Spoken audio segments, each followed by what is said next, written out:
Yeah, quite unbelievable and really are working under some tremendously harsh conditions. It's hard on them. It's very hard on families. It's hard on residents because a lot of isolation. They're not seeing their loved ones on a regular basis. But I can say that spirits are good, but it's really is an unbelievable challenge for them, and they really should be congratulated for all the work they do. Could the government of Ontario be planning to loosen somewhat the restrictions that have had a vice-like grip on Ontario businesses the last 6 weeks? Minister of Economic Development and Trade, Minister Vic Fedeli, is on a cabinet committee that will play a big role in that decision. But firstly, we talked to Fedeli about the bleak stories of illness and death from Ontario's long-term care facilities. Fedeli joins us via Skype. Well, there's been a lot of misleading information, first of all, circulating about the inspections. The ministry has conducted 2,882 inspections in 2019. Every single long-term care home gets inspected at least once a year. And every home receives an inspection. There can be different levels of inspection that they receive, but every single home gets an inspection. Well, the Premier has added $243 million to long-term care homes so that there are emergency medical teams that are put into the homes. No worker can work at more than one home now. That money is also meant to help a worker if they had two jobs at two different places to help top that up. So the Premier calls it putting an iron ring around our long-term care facilities. Vic, I wanted to ask you this question. My mom's almost 80, your mom's in her 80s. Doug Ford's mother-in-law is in her 90s. She's at a long-term care facility and she has COVID-19. It doesn't hit any closer to home than that, does it? You know, I think that's was such an emotional day when the Premier announced that his mother-in-law has COVID-19. We've known for a while, and it was just heart-wrenching to watch him. He had to do everything to hold back the tears in talking about his dear mother-in-law. Let's move on to the issue of loosening restrictions. There's been some talk, I understand, on the taping this week of Queen's Park Report. You were coy about whether or not you're going to specify what businesses will be added to the list that may be open, but it is being looked at by your government. Yeah, it will be very slow and very incremental. The Premier has been very clear. He says we see a glimmer of light at the end of the tunnel, but I expect you'll see sort of the spigot being turned on very, very marginally in the coming days. But our plan is set on how to phase in these business allowances again, but it will all depend on the chief medical officer of health. We need to hear from health that these different levels and different phases are going to be allowed. Eric Bouchard, who was on our newscast yesterday, plays a key role in the testing procedures for COVID-19 at the North Bay Regional Health Centre. Bouchard helped to construct the testing area and monitors the goings on every day. We continue our Skype conversation with Eric Bouchard. I think we all learn from experience, and I think this will lead us to, from what we've established right now, I think we are good to go with increased volumes at this point in our assessment center. And we're learning on a daily basis of things that change and how we can adapt so quickly. I wanted to ask about the numbers apparently have gone down a little bit. They've flattened the curve somewhat. What kind of time frame would you like to see in regards to having these tests not have to happen anymore, besides tomorrow? Yeah, sooner the better. I'd like to see at least till starting in June would be nice, so that we can start enjoying the weather a little bit more. But I would err on the side of caution that even if it went into the summer, I think it'd be a lot safer. But I think our community has been fantastic at maintaining self-isolation, social distancing, as you can see with our numbers, right? We haven't had many numbers test positive in our community. So, I have to tip my hat off to our community. We're doing a great job and keep up the great work.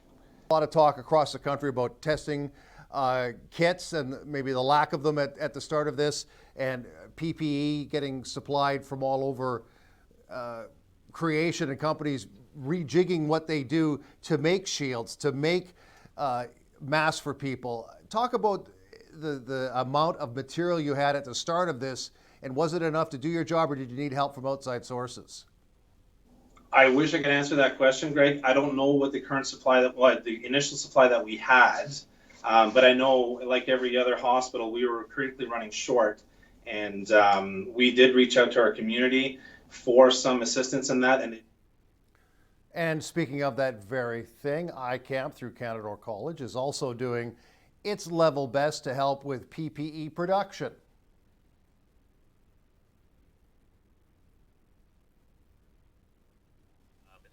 By people calling ICAMP and seeing how we can help out. And we first started with headbands and creating a headband and face shield for some people in the medical industry. And so basically before we were off the phone with our first clients, we were printing, we were designing, our researchers and our engineers were checking out what's been done provincially, what is open source. We have got down to our own style of headband and that. And you know what, everyone, I will say, everyone in the community that are printing headbands and face shields, that's wonderful. And everyone has their own take on them. At the end of the day, it's protecting our frontline workers, our healthcare providers, our police, our ambulance, all the different people that are doing stuff. The interesting piece that's morphed from that is now we're getting calls for construction, roofing companies. COVID-19 numbers for North Bay Parry Sound. Tested 62, up to 62 tests, 1,316 tested, 16 cases, staying at 16 cases, no new cases. 13 of 14 have been resolved. One is in self-isolation, and 2 are hospitalized. In West Nipissing, 2 people face charges for a February incident where an 11-month-old baby was hospitalized for eating a controlled substance, says the West Nip OPP. The baby was rushed to hospital in North Bay, then sent to a hospital in Ottawa.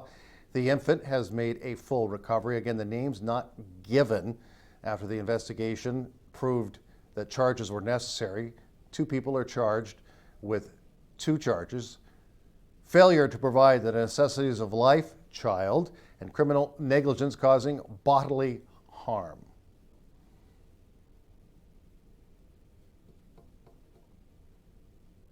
North Bay Police have issued their first ticket in regards to new social distancing and public appearance or working in a public place rules. This happened on Thursday afternoon. Police responded to a report of a person at a park in North Bay who police say was not abiding by the requirement restricting the use of outdoor recreational parks. Police allege that this resulted in the police service's first charge for failing to comply with an order made during a declared emergency. This process involved a police officer issuing a provincial offense notice for this allegation. The fine, a whopping $750 plus additional court costs, bringing the total to $880. When we come back, we continue with our volunteer salutes and a little music after this.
Welcome back, everybody. We continue our week-long volunteer salutes because guess what? It's Volunteer Week.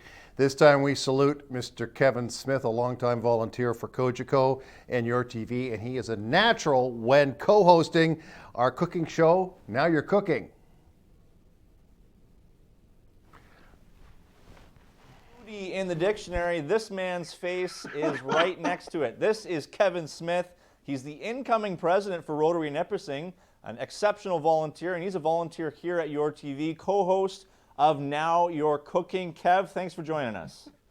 Oh, it's a pleasure. It's a pleasure. I'm desperately looking for things to do. So you gave me an opportunity to put something in my day planner. It's great. I've got something to do tomorrow. Now, your co-host, June DeGagne, on Now You're Cooking. We're flashing forward now to 5 or so years ago when this show got off the ground. Where did this idea come about? Oh, wow. I'll probably get shot for telling the behind the scenes. We were at a neighborhood party across the street, and June was talking to the program director at the time and indicated she would love to do a cooking show, but she was terrified to do one on her own. And I had discussed this whole me volunteering with it and that I was friendly with a camera and a mic. And she said, well, why don't you get Kevin to help you out? And of course, I'd had a few beverages. Yeah, that's the word, beverages. And said, sure, I'll help you out on a show.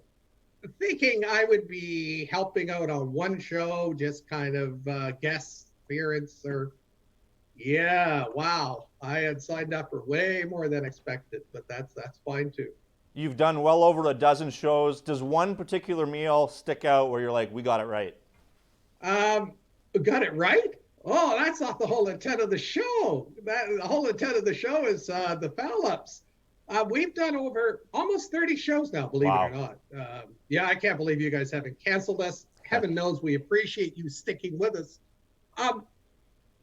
We've had too many good ones. When I say good ones, to me, the good ones are where we crack up or we lose it or we forget something.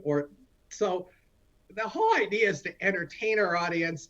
There's a million cooking shows out there with professionals that are so much better than we are.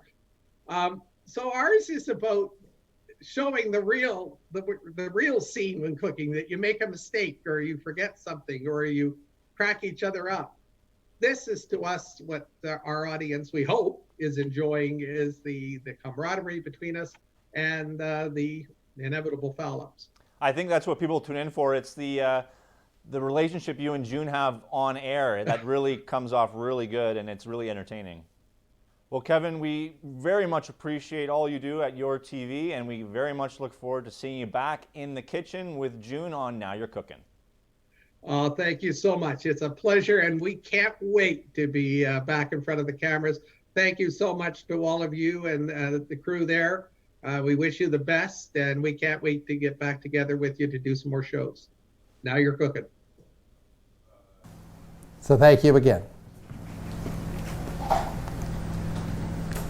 Are we off? You are now. What better way to enjoy a Friday night than with some music? Earlier this week, well-known North Bay singer-songwriter and future big star Corey Marks joined us over a video chat. He also played some music for us.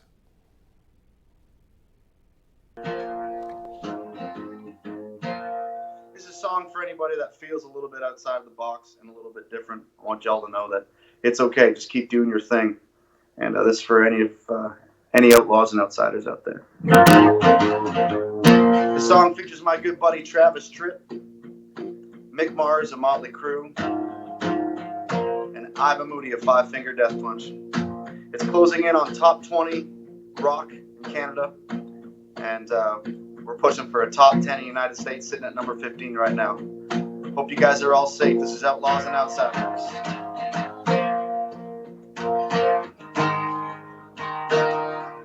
Got a tipsy soul, I'm a rebel and rogue, and I'm always on the run. With a fire inside, I ain't ever gonna die, I'm a locked and loaded gun. When the matches strike and the gasoline lights, it's only just begun. One thing I learned is you gon' watch it all burn, but the flame ain't ever done.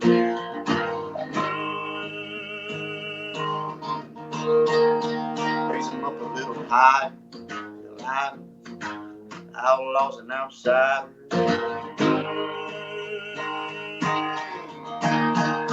Some call me a renegade, the enemy. Throw your hands up if you feel the same. Oh, living life like this. Just say what you want to say, walk away. I'll stand tall, there's hell to pay. Ain't no power higher than the outlaws and outsiders. Yeah. I was born in the dark, it feels hard, and a taste for the other side. I was a crazy ass kid, all the shit I did, I'm amazed that I'm still alive. Yeah, they thought I'd change with a little bit of age, you know I never will. It takes too much time to walk a straight line, don't have time to keep. That is Corey Marks, and we hope to have some great news for you. Well, we do have some great news for you down the road. Could be doing a benefit concert for hospital workers and other first responders a little bit later on. Clark has weather coming at you right after this. Weather is next.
Weather is brought to you by Canadore College. Great things happen here.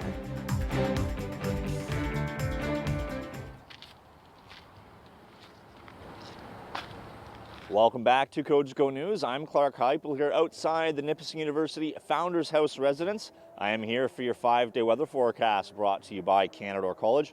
Also here to remind you to wear red on Fridays to show your support for the men and women of the Canadian Armed Forces, and an added significance on this Friday as it's also symbolizing remembering the lives lost in the Nova Scotia shootings last weekend. Now, Nipissing University has partnered with the hospital, the North Bay Regional Health Centre, to offer temporary residence to frontline workers that are dealing with the coronavirus pandemic. 55 units behind me in the Founders House offered to frontline workers, as well as several rooms up the hill at the monastery. Great work and great partnership between the school and the hospital. Well, it's going to be a beautiful end to the work week and a beautiful start to the weekend before precipitation moves in on Sunday. Let's take a look at that 5-day forecast brought to you by Canadore College. Heading overnight on this Friday night, it's going to be a clear sky and a colder low of -6 overnight. Wind chill making it feel a lot colder at -10. Saturday, look at that. Mainly sunny skies, a high of 12 degrees Celsius. And overnight Saturday night, the clouds move in, a low of 0. On Sunday, chance of rain, high 13, low -1.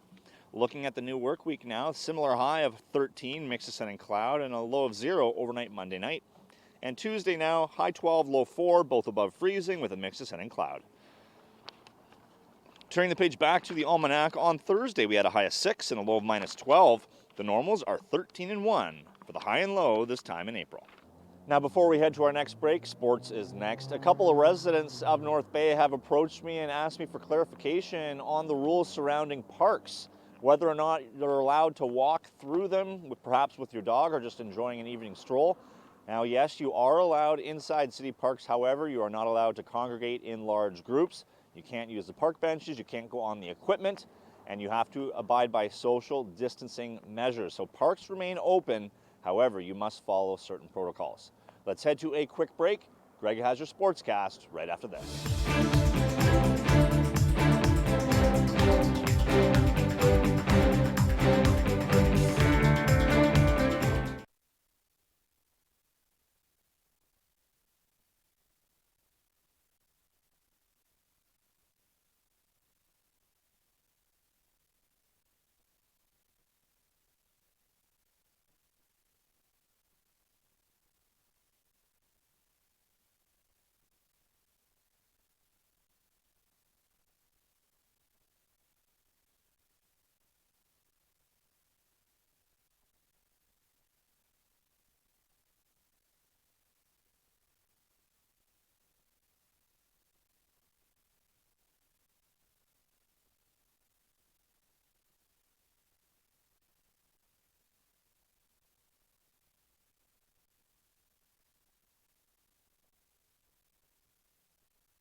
Sports is brought to you by Tag Construction for all your construction needs. Well, there is something actually new to talk about in the world of sports locally, which is great news. The Nipissing University announced its Athletes of the Year and many other award winners as well. But we're going to talk about the two Athletes of the Year briefly. The Jack and Marianne Jones. Jack Jones, what a great guy. Female Athlete of the Year is Emily Drake. She was a Nordic skier. She had her best season as a member of the Nipissing Laker Nordic ski team in 2019-2020. The Al Carfanini Male Athlete of the Year, Alexander Maycock. He's coming off a great season, obviously, as he continued his strong career, also as a member of the Nipissing Lakers Nordic skiing team. And it's going to be nice to see all the Lakers, well, not just in school, but also on various athletic fields and gyms, I hope this fall. All right, let's get to the COVID resource board before we go on this Friday. Canada.ca/COVID-19, Ontario.ca/coronavirus. Telehealth Ontario, 1-866-797-0000 at myhealthunit.ca. That is it for news, weather, and sports for this Friday and for the week here at Cogeco News. Thanks so much for joining us on your TV, and we'll see you again live at 5 Monday for more Cogeco News. Have a great and safe weekend.